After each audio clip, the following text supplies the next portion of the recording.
go in the room podcast with a very special guest. I have Felony Charles Bennett on the line, ready to talk about his big fight from last weekend at BKFC 15.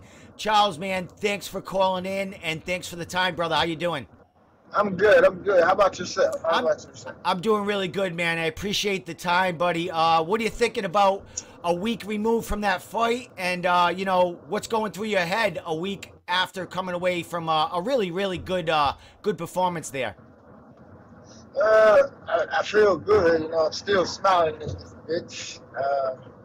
I don't really think I lost that fight. You know what I'm saying? To the people, I won that fight. To myself, I won that fight. So, yeah, since that fight, look, my stock has risen. Like I say, I've had the New England people reach out to me for a multi-fight deal. You know, So, Felony, you talked about your stock rising there. I mean, you were already a very popular fighter, not only for fighting for BKFC, but your past performances in MMA and all styles of fighting.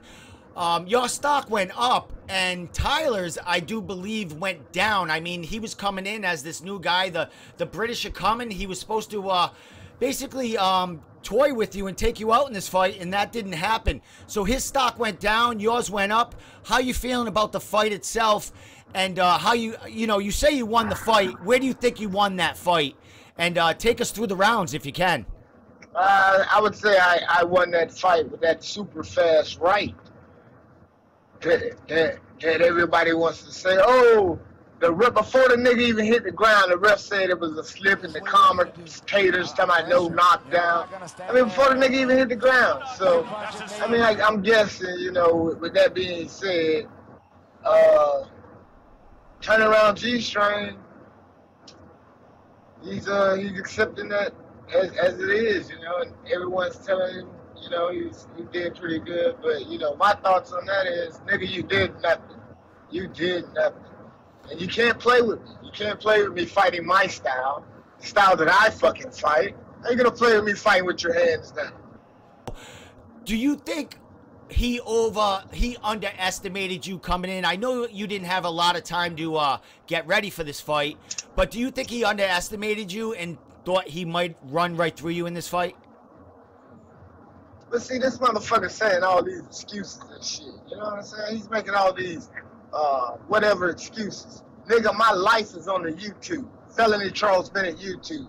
You can see what the fuck I be doing because my life is on there. I'm live every day on YouTube. So when this bitch says, oh, well, I was in a hotel room for 5 weeks and I was this and that for that, and this. It's like, bitch, shut the fuck up. I slept in the backseat of my car. I slept in the hotel room. I slept in the backseat of my car. So, nigga, all that bullshit that you're talking, I really don't give a fuck about. You know what I'm saying? My life is on the internet. Felony Charles Bennett YouTube. You know what I mean? So, hey, Charles, about that fight, you talked about the knockdown. You had a knockdown in the 4th round. You know, me and a lot of other media members and all your fans out there, you know, they keep going over the tape, and it's clearly a knockdown. And the commentators, like you said right away, one of the commentators shouted out, it was a slip. No knockdown. No knockdown. That's what I heard. Did you hear? Did you hear him say that when it actually happened, or you or? Was I heard it on the video. On the video. I heard it on the video. So you know, watching it. It's not the first time that you've had a knockdown that's not been scored. You had it against Johnny Bedford in your last fight also. Yeah, I had a knockdown against Bedford. Exactly. Do you think that knockdown, even though, you know, the decision at the end and the way they scored it, it was a little bizarre.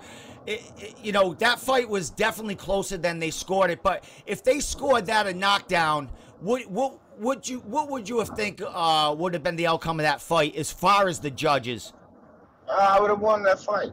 I mean, without the knockdown, I still feel like I won that fight. I mean, look at the nigga face, you know what I'm saying? Look at his face. So, you know, even without them scoring my knockdown as a knockdown, I still was talking shit about I just won this fight, you know what I'm saying? Only because I knew they wasn't gonna score my knockdown as a knockdown. As soon as I knocked the nigga down and he got back up and started pursuing me, the ref was like, continue to fight. So I gotta protect myself at all times. I can't let these niggas slip in on me.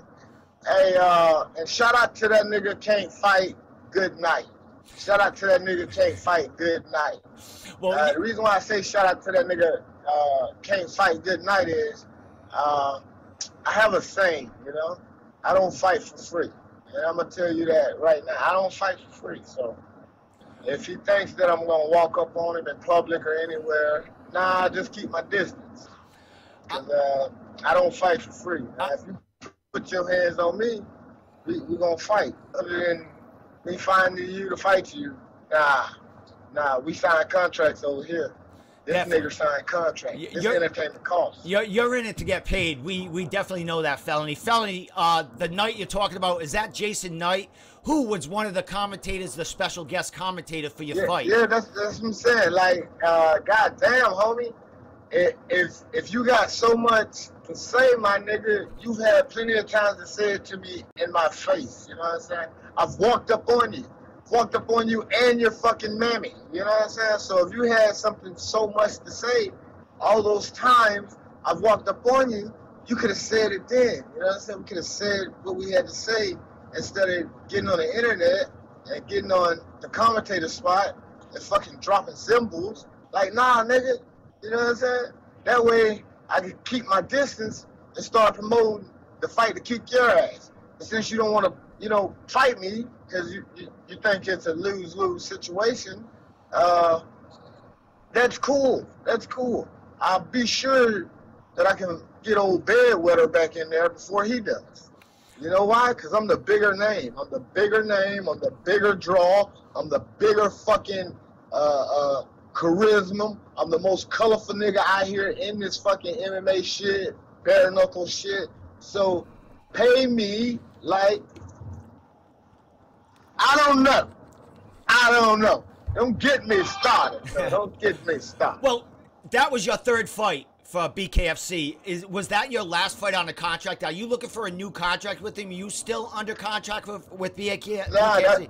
That was my last fight under contract. So that was your, you know, Felony. Your first two fights for them, very competitive. I mean, you had Johnny Bedford in trouble your last fight before you broke your hand again.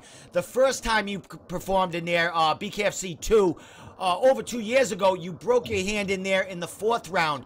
What changed going into this third fight? I mean, you looked amazing. I trained. That's what changed. I trained. When they called me 3 weeks out, I put in camp then. I started training at Bad Apple MMA for 3 weeks straight, going to the gym every day, But I didn't want to go to the gym. I showed up at that gym.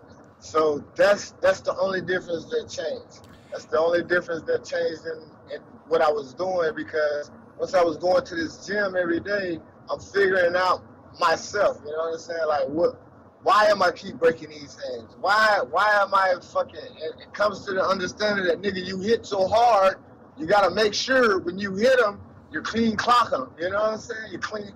So if you notice, the fucking turnaround G-string fight, I was clean clocking it. You know what I'm saying? Look at his face. Look at his goddamn face. Coming out of this fight, what are you looking to do? You mentioned Jason Knight. You know, Tyler, you put a really good, you know, a good performance against him.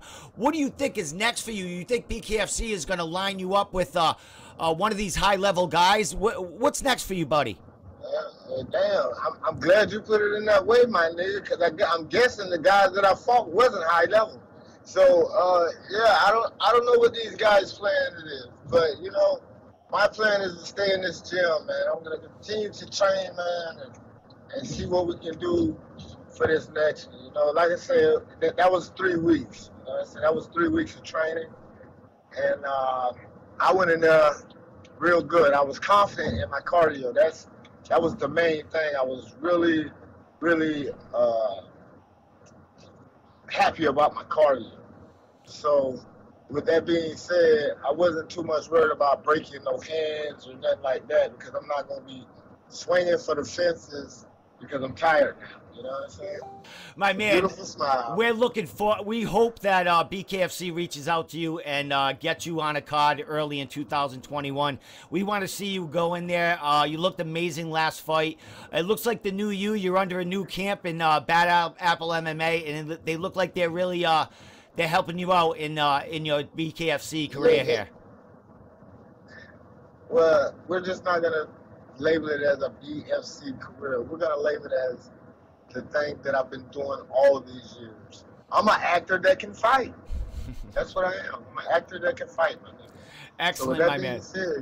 You're always an entertainer to everyone, my man, and you're a big fan favorite as always. Buddy, last thing. Yeah, go ahead. That's why I say, you know, if can't fight, good night, don't want to accept Felony's fight, and I'm pretty sure BKFC knows where the money is. They really do. I proved it last week. You know?